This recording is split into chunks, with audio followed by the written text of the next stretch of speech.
Today is November 9. Hindi pa nararamdaman si Juan. Maaga pa. Madilim pa po. Ito yung sitwasyon sa loob ng bahay.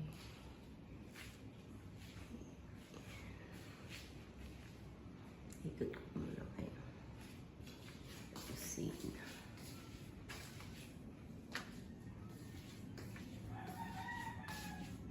Dami ko paliligpit dito.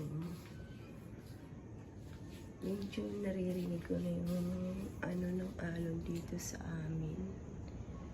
Yung kung maririnig sa video.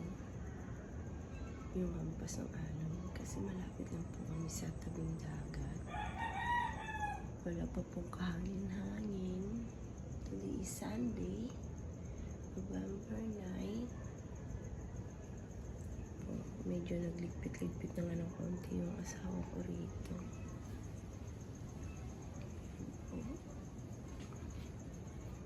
Hopefully, sana po hindi siya ganun kalakas na darating sa Juan, ang Baguio. Naglagay kami ng upo. Dito namin nilipat yung upuan namin para pag malakas man ng Baguio, dito kami tatambay.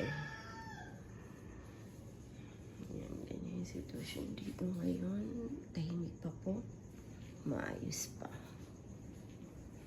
Makalat ngayon yung kusina namin. Hindi ko pa naaayos. Yan, makalat pa.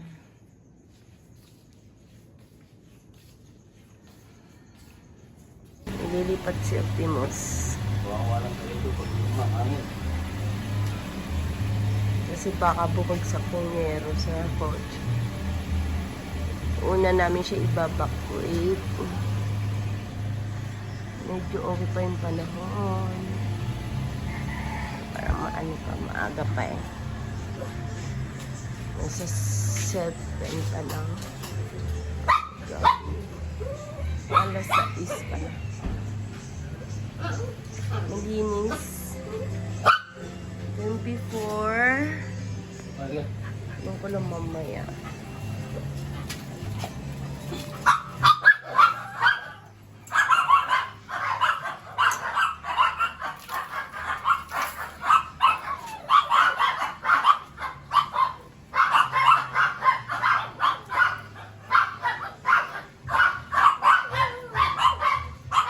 Ready kami ng sandbag. Ilalagay ito sa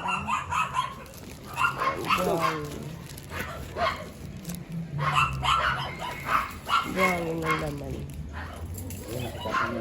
Ipapatong doon sa taas ng bubong. Ano yung kapitbahay namin? Ayan. Puro buhangin.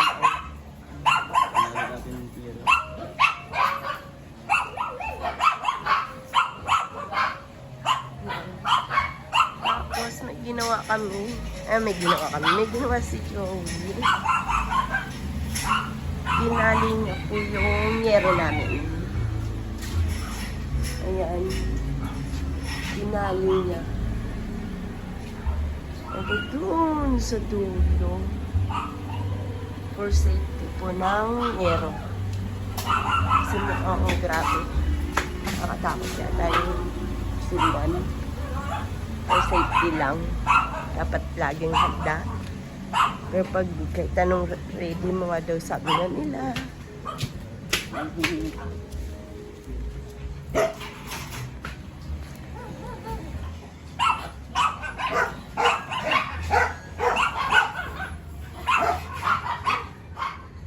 Yung lugar namin. Yung taas yung bubong ng mga kapitbahay ko, pero buhangin. Buhangin. Pasok yung sako. Pasok yung sako. Ano ba yun? Yung sako may laman ng buhangin. Tapos pinatong sa taas ng yero. Nilikas na si Optimus. Ililipat muna namin siya.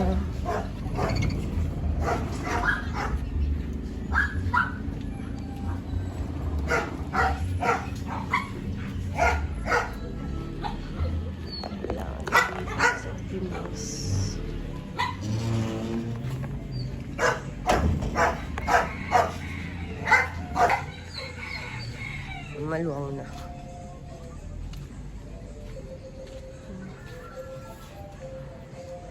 Bahay ng kapitbahay ko yan. Kami gagawa pa lang.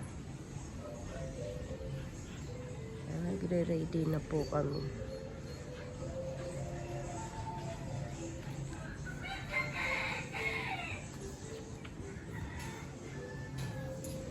Malamig ngayong umaga.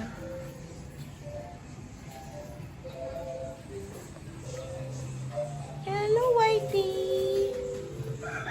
Ano, Whitey?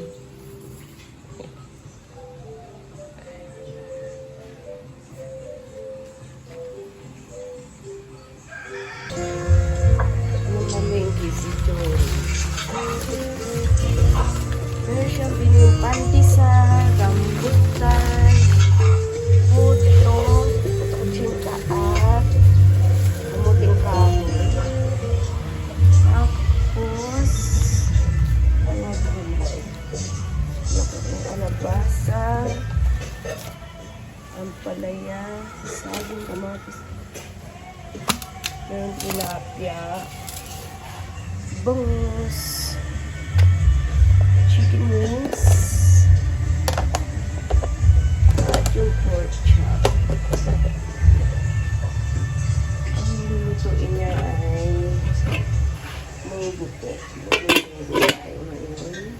This morning. Mag-aayos muna tayo.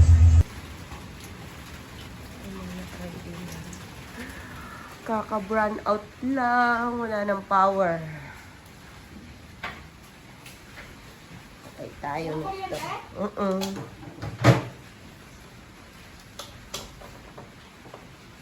Brown out na.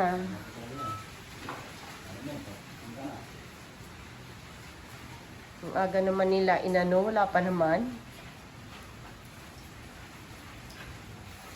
Blackout na. Ganito na yung sitwasyon sa amin.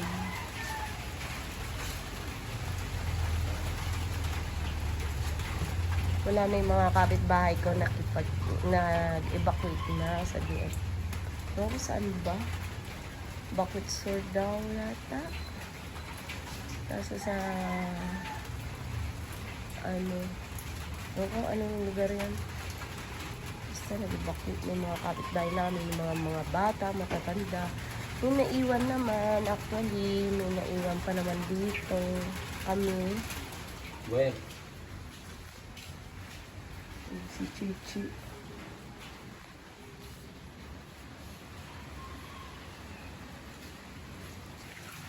Ito na yung sitwasyon sa amin. Brown out na po. Blackout na. Ang aga pa. Medyo mahangin na yun ng konti. Oh, bumalik yung power. Bumalik yung power, guys. Baka hindi pa inano, huwag mo na mag-run out.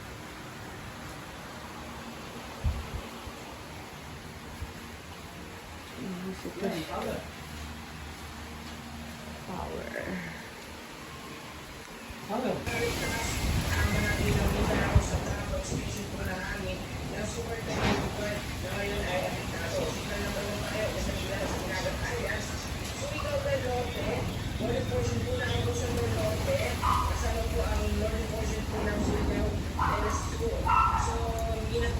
Wala kasi yung hangin. Day, malakas na po yung hangin. Narinig yung kalabog na nangyari.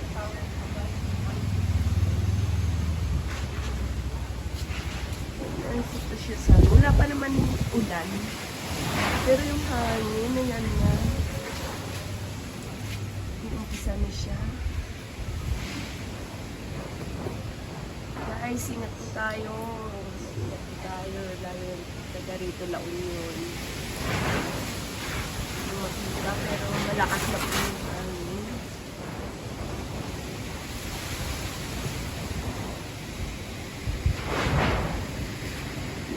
Natulog kami maghapon. Kasi ngayong gabi, magpupuyat na naman kami mag-asawa.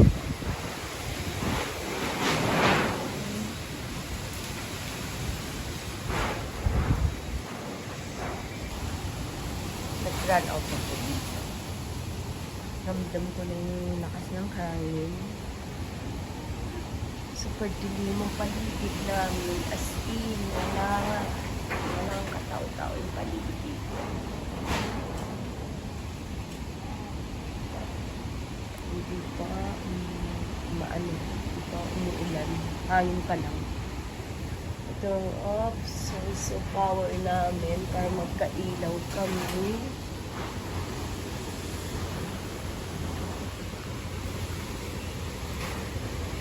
Marunong ako. Kalat na.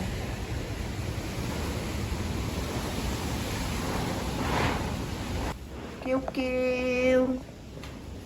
Kiw-kiw. Oh no. Oh. Ito si Chichi. Nandun lahat sila sa parang Chichi. Coco. Oh, wala tayong blower niyan.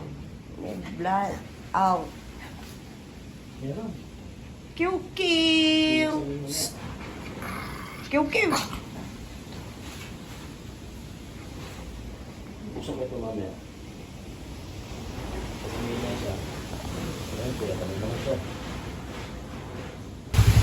Today is November 10. Monday. Ito yung sitwasyon namin. Ako tuloy yung isang sanga ng manggal. Malakas pa rin yung hangin. Magdamag hangin. Kapatak-patak yung ulan. This time, wala akong tubig na dala. Kung kay Emo, lumahapon dito. Ayun yung bila. So, super lakas pa rin yung hangin.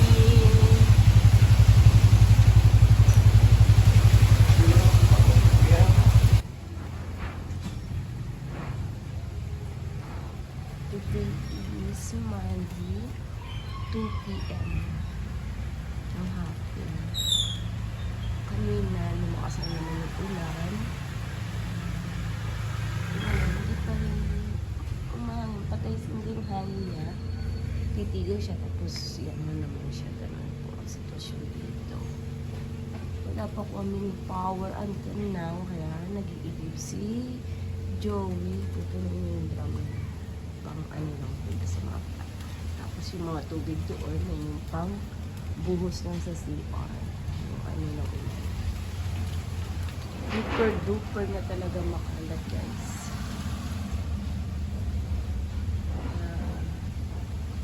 Gaan kami.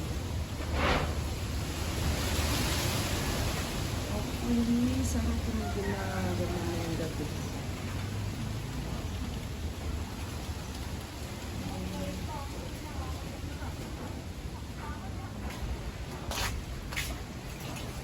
Super duper kalat talaga.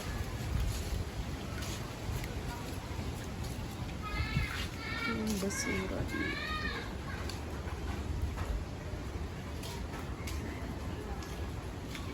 Pero okay na rin ito kaysa may kasamang tubig. Siguro may malunggay na kapitbahay niya. Yan, kalupal din. Yung nababali yung mga malunggay na rin. Araw, nilipad ng hangin. Meron dito.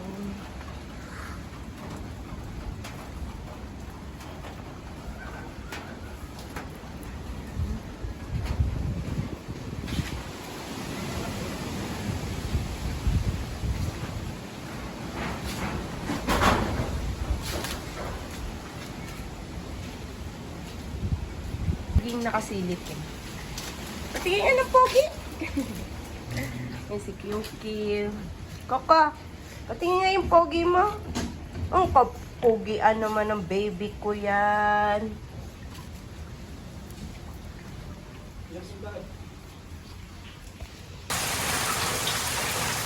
Yung makasingin naman yung ulan.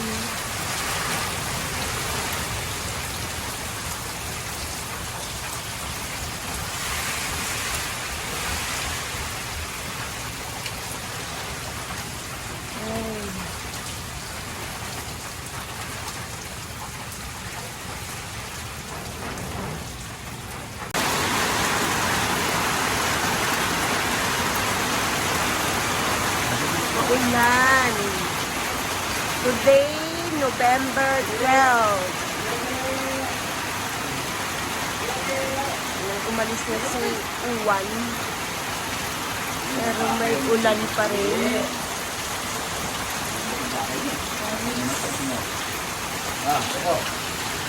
Oh! Mag-aagad-agad pa ang ano.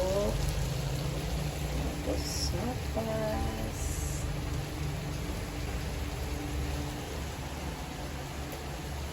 Tapos with matching sisig.